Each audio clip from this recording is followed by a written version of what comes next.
Romans chapter 13.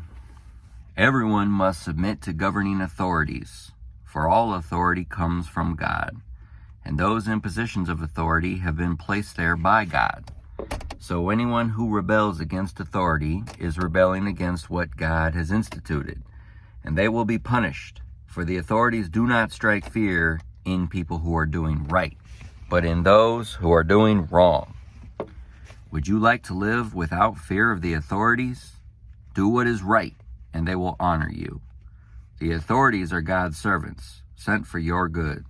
But if you are doing wrong, of course you should be afraid, for they have the power to punish you. They are God's servants, sent for the very purpose of punishing those who do what is wrong. So you must submit to them, not only to avoid punishment, but also to keep a clear conscience. Pay your taxes too, for these same reasons. For government workers need to be paid. They are serving God in what they do. Give to everyone what you owe them. Pay your taxes and government fees to those who collect them, and give respect and honor to those who are in authority.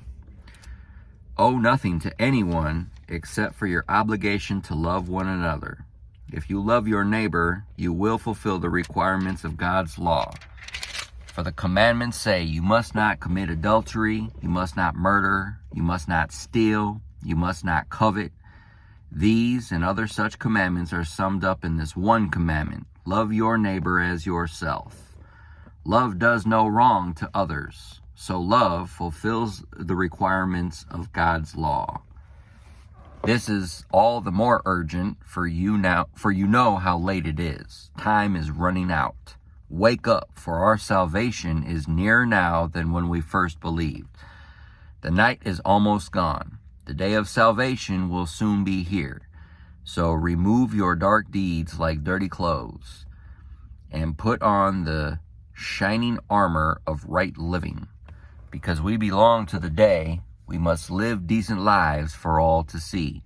Don't participate in the darkness of wild parties and drunkenness, or in sexual promiscuity and immoral living, or in quarreling and jealousy. Instead, clothe yourselves with the presence of the Lord Jesus Christ, and don't let yourselves think about ways to indulge your evil desires.